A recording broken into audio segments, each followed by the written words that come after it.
All right, guys, I'm going to go through and talk a little bit about putting the knives in the ViperSharp and the different types of knives, how to clamp them, and some of those details. So this is coming from some questions that I've had, and I want to show you a little bit of how to use them. So let's jump into it. So I've got a series of knives here that I'm going to go through, and we're going to look at each one. Will it fit in the ViperSharp?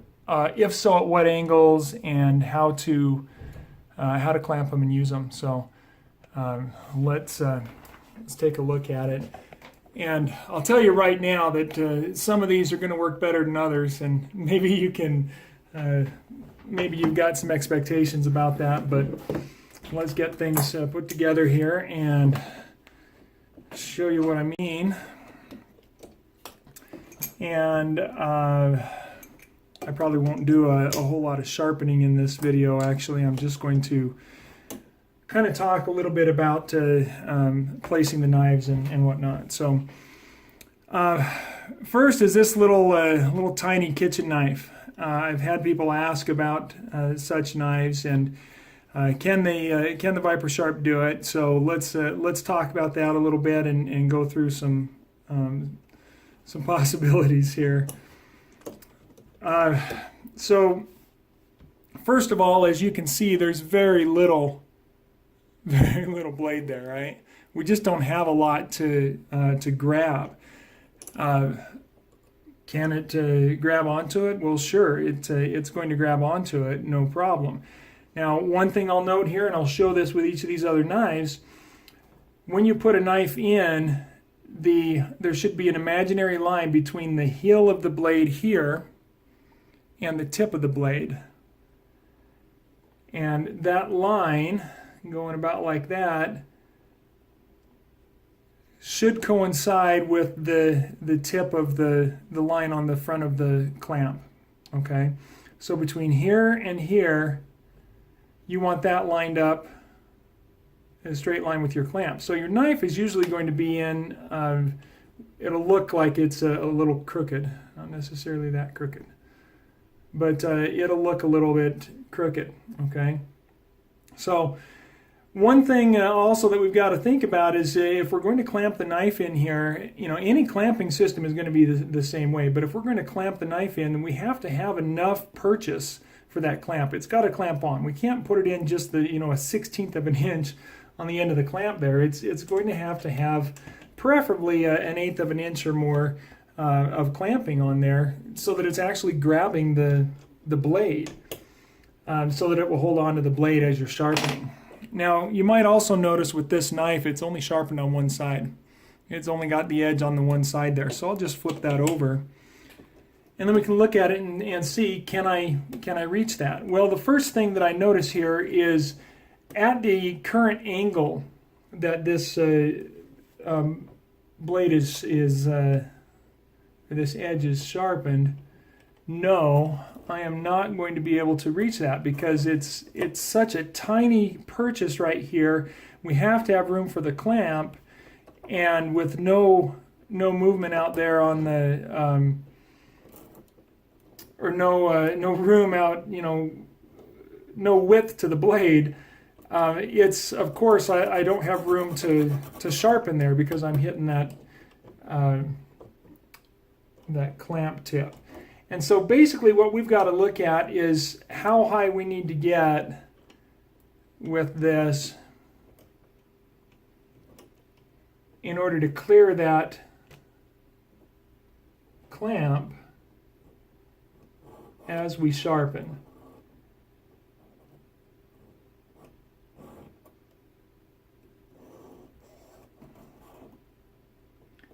And that's where we want to be.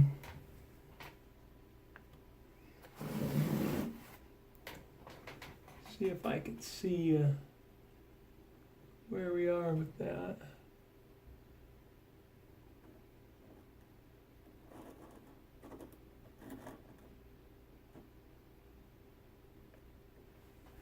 All right, so I'm going to try that right there. And if we want to pull out our angle finder, we can see where that is, well, we could if we had batteries, but this one's fried, so not going to be very helpful for us, unfortunately. So we're not going to be able to look at that angle today here. I was kind of hoping to do that. I might have to go grab a battery. All right, so can we sharpen? Well, yeah, we could at that steep angle, but that may not be the angle that we want for this tiny little knife. Okay, and so that's that knife right there. I would say no, it's not really one that's going to work with the ViperSharp, because there just isn't enough purchase to put that in a clamp of any kind. Okay, so I wouldn't mess with trying to sharpen that on my ViperSharp. So that's a no. All right, next one. Here we've got a small paring knife. Again, we want to be about in the center there and have a line between the heel of the blade and the tip of the blade that matches up with the front of that clamp. Now we've got a little bit more room on this knife here. This is actually one of my favorite kitchen knives to use, and we probably don't need to go that steep. So we'll pull that down until I've got an angle that will clear the clamp.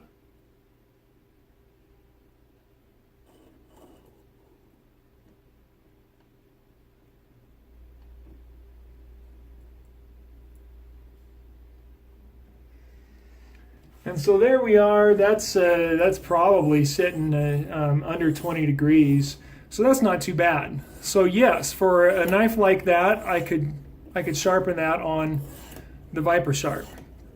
Give it a few strokes. I'm using a coarse stone right now. The other thing to think about is this is a real thin blade. It's not sticking out a long way, so it's probably not moving much, but with just the weight of the stone pushing on the end of that blade, if you're sticking out too far, which we'll show in a moment here when we look at one of these other knives, if that blade is real thin, then every time we go over the blade out here, it's going to be pushing that down and therefore possibly pulling us away from the final edge of that knife. So this one looks like a winner. We could do this on the ViperSharp until we flip it over, and then we're hitting that side. Now I've actually been looking at a redesign on this that will narrow that a little bit, but as it is here, we've got to pull this up a little bit to get past that. So that redesign is coming out pretty soon. I don't know, maybe a few months here, especially when we run the diamond set. I'll have the ability to run an update on that.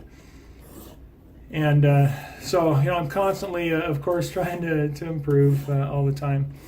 But for this tiny little blade, we've only got maybe a 1/2 inch, 5/8 inch of purchase or total blade width, which gives me only about a 1/4 inch or less of purchase there for the clamp. But yeah, it'll work. I can get a sharp edge on this without too much of a problem, but I'm not going to end up with the exact same angle unless I put it high enough on that bottom side first and then do that on both sides, and then I'll have a similar angle on them. So that one works if you do it like that. Okay. So a fairly small kitchen knife. Again, we're looking at less than a finger's width there on that blade. I would guess it's just a little over 1/2 inch at the thickest right there, and not too bad. All right, next one that is going to be a problem. Let's go ahead and throw this on there. Some of you have asked me about fillet knives. Well, yes, we could clamp the fillet knife on there, but I've got a very low profile angle on this, and of course having the clamp in the way there, the tip of the clamp, I'm not going to be able to follow that same profile for this fillet knife. We'll start it on this side and see where we are. So this is around 20 degrees, and so this is, you know, it'll work, yes, but the angle on that is probably sitting at I don't know, probably like a 10% angle actually on there. So I'm definitely going to be putting a new angle, a new micro edge on this if I were to sharpen this way. But I could definitely sharpen it. Now this, getting out here with that long of a blade and this thin, you can probably see that's moving a little bit. And even with the stone, just the stone weight on there, I come out here and there's a possibility, let's mark it here to find out, but there's a possibility that I am going to roll away from that edge and not be getting right out to the edge with my stone the further out that I get. And so that's something to think about, be careful of, and you've got to kind of finesse it a little bit to make sure that when you are using ViperSharp on something like this, that, you know, put a marker on there and then look at that real close. And if we were to look, let's see if I can get real close up on this and show you. See, we actually are not getting to the very tip there. And so in order to get that, I'm either going to have to work it a bit to reprofile it, or possibly put a little weight under it to make sure that I am getting. And that, I think that might be a little of what's happening, is actually just a reprofiling here that's going on. So I might eventually get that even with that movement. But that's important to recognize with a system like this where the blade is so flexible, the blade is going to move. And in this case, out here on the tip, it's often moving away from the stone and pulling that edge away from the stone. So you're going to have to work it a little bit more to try and get to that micro edge there and make sure that we're actually coming all the way out to the tip with our sharpening. And it looks like I'm getting there, so this is actually working a little better than I expected. I am clearing off most of that marker there. I'm seeing, I'm bringing the point back. This thing was fairly dull, and so I am coming to a nice sharp point on there. So it may be okay, and do that even with the movement there.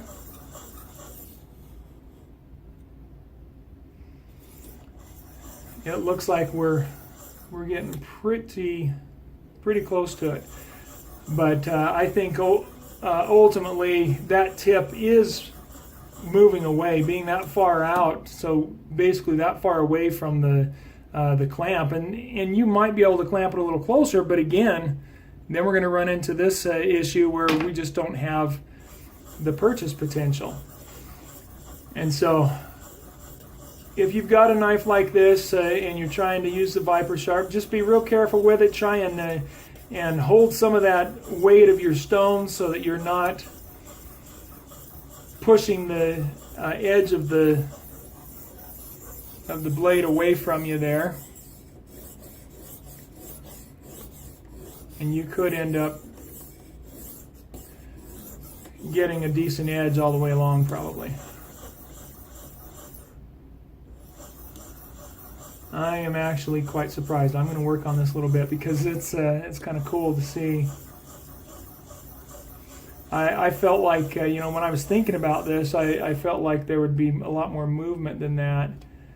I still feel like I'm getting quite a bit of movement. I think I'm going to reprofile it here, and if I were to work on it a bit and just change that profile enough to match the stone angle, I think I can get it.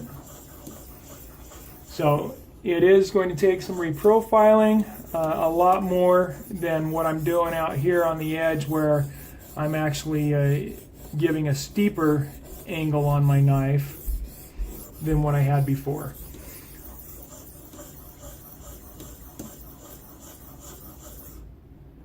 And I don't think it's going to affect the functionality of the knife if I can keep it sharp and get to the right to the edge. I don't think it matters what the angle is. I'm still going to be able to cut. We'll test that out on my next fishing trip. Although I don't use my fillet knife much when I'm out fishing anymore. I just use my everyday carry knives and whatever I've got in my pocket generally, and just make sure they're sharp. So it looks like it's just the last 1/16 of an inch, maybe 1/8 of an inch of that tip that I'm not quite catching at this angle. And yeah, it's bending a little bit there as I go over it, but I think it may actually just be that the angle needs reprofiling. Honestly, I think that's more of what's needed here. I've never used this knife on a guided system. I've only sharpened it by hand, and as you know, I developed this system because I'm not great at sharpening by hand and wanted something to take all of that error out of it, and this is one of those errors.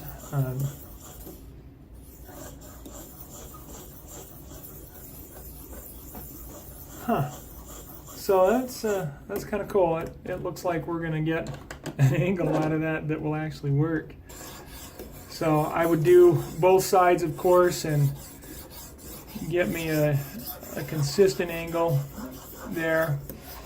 This side would have to be reprofiled just like the other. And I think we're seeing similar kind of situation over here. Actually, you know what? This looks like it's getting the tip. I wonder if the tip's bent. I've had this knife for many, many years. It's been through a lot of abuse. So this side, yeah, we're getting right all the way to the tip, no problem. Coming right off. Let's see if you can see that there. All the way.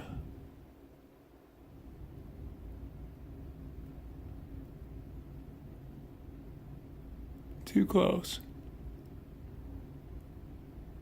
Come on. There we go. See that? Yep.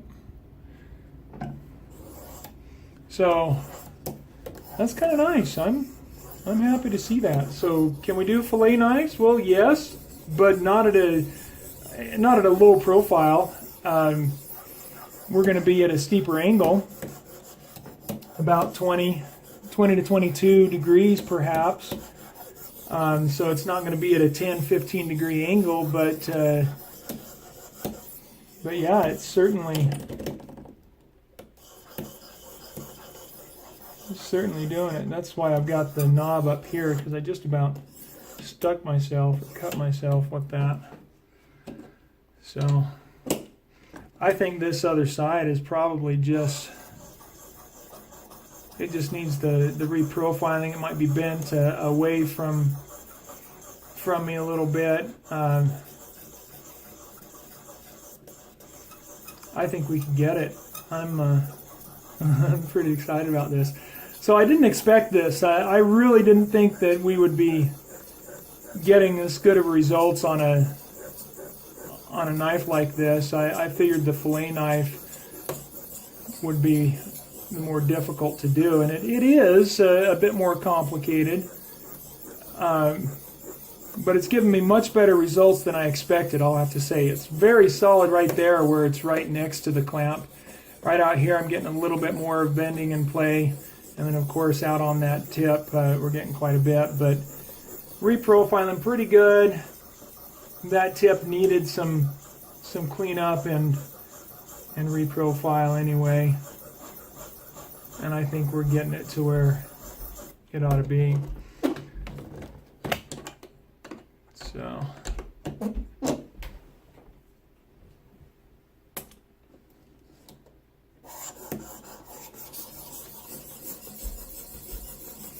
well, look at that. I'm going to have an edge on my fillet knife.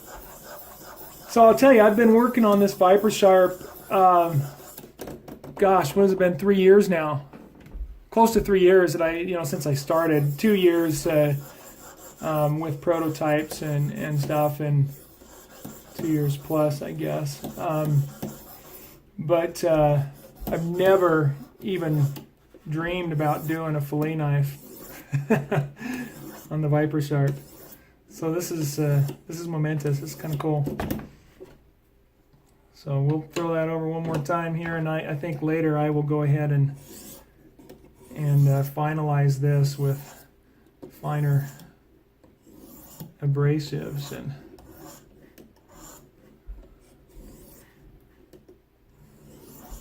see what we can do with it.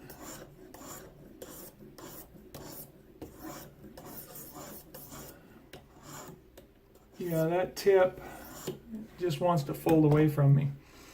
All right, so can we do a fillet knife? Well, yeah, that it's doable. So there's you guys didn't tell me I was going blurry there.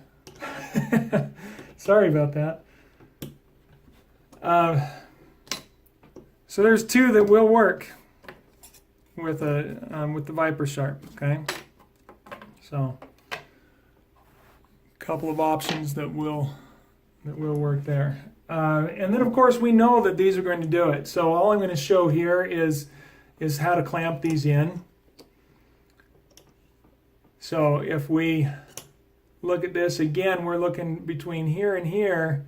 That needs to be a line straight that is, what do we call that, perpendicular with that one, or so right there. So pretty good. Okay, that's going to give us the most consistent angle from one side to the other. I'm not going to sharpen this one because it's already sharp. This one, the blur is going to have a little bit different, but it's still going to be very similar, but it's got a little bit of a recurve back here, and then a lot more of a bulge right out there. And so it's going to go in that way. And then here we've got a kitchen knife. And this one I would need a little bit longer of a straight edge perhaps. But let's just,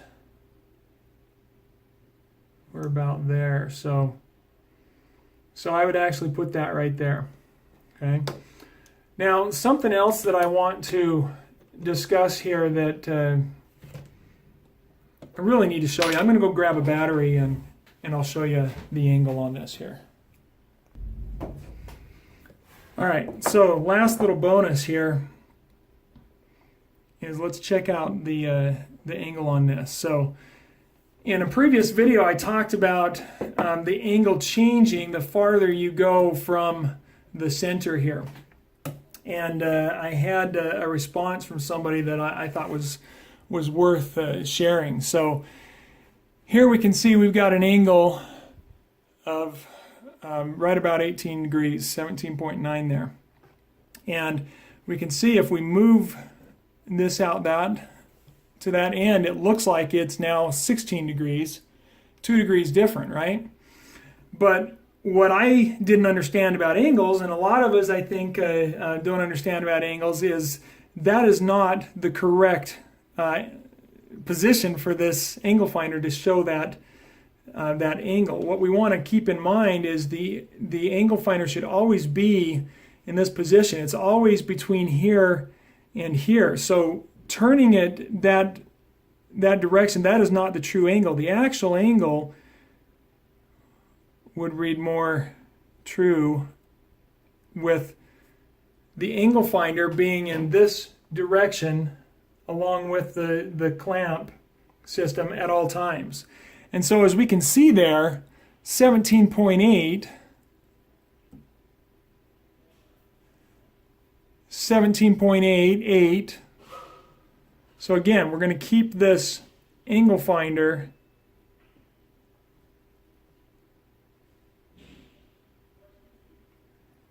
at that kind of direction. So 17.1. So yes, it does change a little bit, but not near as much as we were thinking if we were to have it like that, looking at 15.2. It's not 15.2. It's actually, this is our angle right here, which on the very tip is 1 degree different all the way out there. So I thought that was cool. I wanted to share that with you, that the angle does not change near as much as originally thought. Just an interesting little tidbit. So I can't remember. Well, I didn't get the name of the person who I didn't get the actual name. So I appreciate the information, but there you go. So hope that helps give a little insight on the different knives that the ViperSharp can handle and how to put them in. Have a great day, guys.